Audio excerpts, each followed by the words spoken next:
Blake Lively's movie, It Ends With Us, has become a monster success at the box office. But all anybody can talk about is this drama between Blake and her co-star director, Justin Baldoni.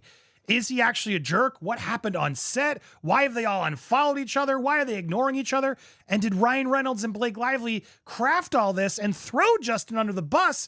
Man, this is getting spicy. Welcome to Popcorn Planet. I am Andy Signore, and everybody here is talking about this story. I've had so many people ask me, what are your thoughts? What do you think? All this drama. It's very reminiscent of Olivia Wilde's drama on Don't Worry, Darling, where you have this huge, now this one's actually a hit movie, but now its co-stars won't speak to each other, talk about each other, or be seen in public together. On top of that, they've unfollowed each other on social media, and many are wondering, is this just fabricated for more press? I don't think it is. I think there's some genuinely problems that happened here, and we're all just trying to make end at like what actually happened. And this is getting spicier because honestly, I'm conflicted. I see both sides of this argument, and there is a version of this where Blake and her husband, Ryan Reynolds, who I love, no shade to Ryan and his wife, Blake, but that they've apparently steamrolled over Justin, tried to take creative control. They felt that he was uncomfortable and unfair, but more details are coming out saying, Blake, you're overreacting. That's crazy. And Justin had a big part in getting this movie done. So why are we disrespecting him so much? There's a lot to unpack. So let's start here, okay? Here are the key terms that I think are important to go through as we go through what's happening. Baldoni, who's the star and director, got the rights to this movie, okay? So he was the one who found it all, and he was the one who was getting it into the world. Many competing studios wanted it. He has the rights. He was able to not only get the rights, but then when he made the film, direct it, which was always part of the plan, but then also got to star in it as it became popular on his own. So he's a star director, and he makes this movie, and now all this stuff happens. Now, to add to it, he's apparently hired Melissa Nathan, a crisis PR manager who specializes in reputation management. In fact, she represented Johnny during the Amber Heard trial, according to The Hollywood Reporter. Hollywood Reporter sources also said that there was a fracture amongst the filmmakers in post-production, and that Lively, who was a producer on the film as well, commissioned her own cut of the film from editor Shane Reed, who was the editor on husband Ryan Reynolds' Deadpool and Wolverine. It's pretty massive. Like, yo, dude, I'm going to make my own cut and use my husband's editor on a better film. But yeah, we'll be back in touch. But let's see if we can make a better movie. Now, sources also say that's not rare in Hollywood for multiple cuts to be done, but for the star to like take it and do her own cut, who won? Which cut did we see? So it's created a lot of questions as to, well, what did that actually mean? Now, fans on social media also noticed that Lively and Baldoni have not been seen together at all. They've been doing press for the movie, and they're always separated, always doing different things. They're never together. They also analyzed the social media and noticed Baldoni follows Hoover, the author, and Lively, while neither of them are following him back. Other cast members have also been seen not following him, which they were previously. Lively said Reynolds wrote one scene that is reportedly a fan favorite from the book, sparking speculation about whether there were disputes with Baldoni over creative control. Multiple unnamed sources told Hollywood Reporter that Reynolds did not write the entire scene. So the rumors are Reynolds came in, was rewriting a lot of the movie. It's been confirmed he helped a bit. Justin's confirmed this. Did he come in and write more? Now, again, I don't know if Ryan was trying to cause conflict there. He's trying to help his wife's movie. Maybe she felt certain ways. I ain't mad at that. But was there stepping on toes is what the issue is. Lively told Hits Radio about the clash she sat on set, which she said she is not supposed to be talking about, though she did not specify who it is with, claiming they begged her to remove a Lana Del Rey song from the film. Baldoni told Elle on Monday that there's always friction that happens when you make a movie like this, but that friction is what creates beautiful art. It's true. Forbes has reached out to representatives and no, nothing has happened. Now, more has come forward. So Baldoni has praised Lively's performance and spoken. There was one moment where he was asked, like, are you going to do the sequel? There's a book. He's like, I think, Blake would be better at it. And a lot of people assumed it was shade. It did look a little shady, but ultimately his rep said, no, it wasn't. He genuinely thinks she should do it. Now, here's where things get more interesting. TMZ is now reporting that as more has come out, as we've been sort of trying to figure out, well, what happened on set beyond just the edit and this problem and maybe stepping on creative control. The new reports are saying that she felt a kissing scene lingered too long and that he fat-shamed her. Now, that seems extreme. it does, but let's actually go through what they're saying. Sources with direct knowledge tell TMZ there was a scene in which Justin lifts Blake in the air. According to our sources, Justin has a history of back problems. And before lifting Blake, he went to his on-set trainer and asked how much she weighed and how he could train to protect his back from injury.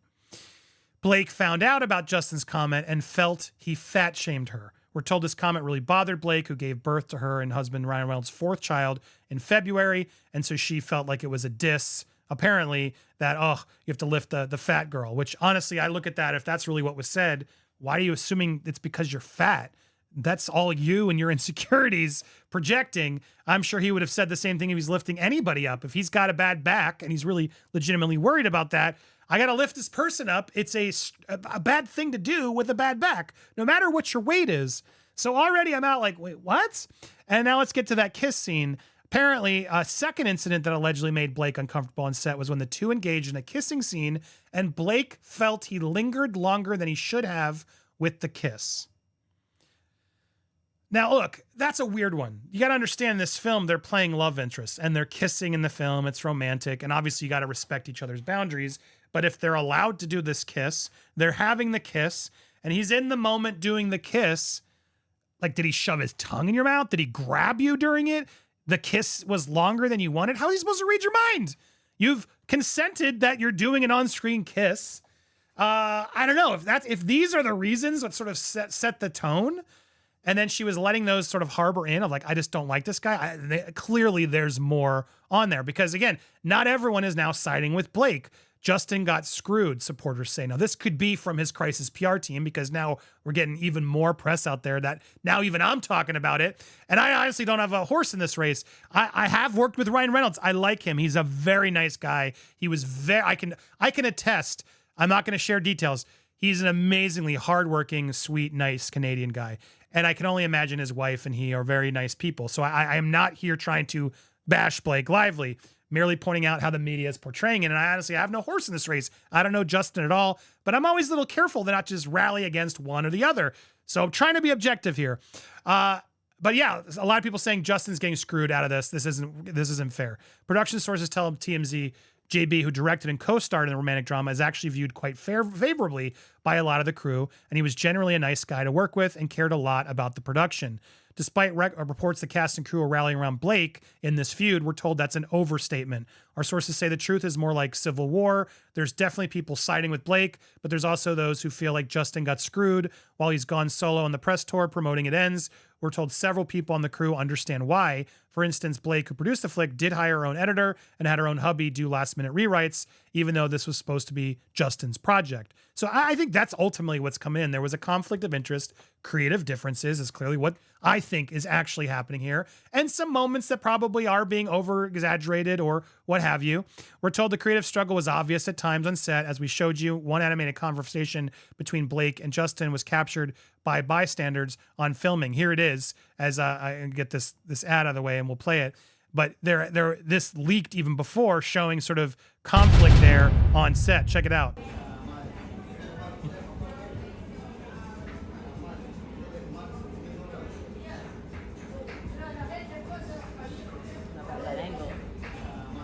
It's tough because you got this director who's optioned the book. It's his baby. He's now in it as well. He's directing it. And then you get Blake, who's a star of herself and wants to be very involved creatively. And this kind of stuff happens all the time. And so, like, you can just tell they're both frustrated. They're both frustrated, but I don't see anybody yelling. I don't see anybody shoving. I don't see anybody being a jerk. It just seems to me that there's actual, conflict, emotions. There's a project they're both passionate about. And that's probably ultimately what happened. But typically, these types of people get along at the very end to promote the movie and act like nothing happened. But that's not what's happening here. We're also told he's over the drama and looking to put in his rear view, which he suggested last week why Blake should direct the sequel. He doesn't want to be involved in any of it anymore. And he was trying to be kind while moving on. All the stories about on-set beef. Cast members are milking the drama by design. It's called marketing. Source pointed to a similar buzz 2 years ago with Olivia Wilde's Don't Worry Darling with Harry Styles, Florence Pugh, as I mentioned at the beginning. No word, no comments coming in. But that's where it all stemming from. That's what the issue is. Blake Lively was also under fire for Backlash as to being tone deaf during the publicity of this film. And I want to end you with this sort of quote. Justin has been all over his social media making, resources available for anybody who's survivor of DV or going through DV, because the book, the movie addressed that. Justin is playing someone who isn't a good guy and is doing things against Blake. It's a very important subject. And so Jake's takes, he's a great junket guy, always asks good questions. He asks a very legit, smart question to get in there. What do you do when a fan who's really passionately connected to such a material like this, maybe a survivor, how can they approach you and have a conversation?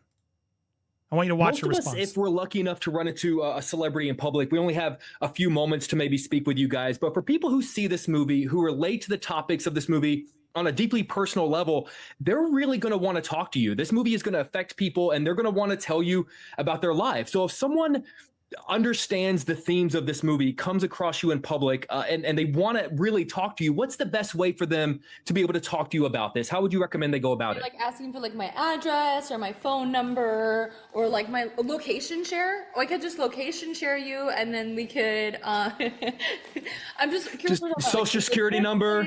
I'm a Virgo, so I'm like, are we talking logistics? Are we talking emotionally? It was a bad look. It was a bad look for her. Look, and she hasn't really promoted anything. Now, recently she did, because of all this backlash. One of her most recent stories from yesterday finally talked about, if you're suffering, go seek help. Now, look, no one's obligated to do that, but it's just odd because Justin's done it all along, and that's proven.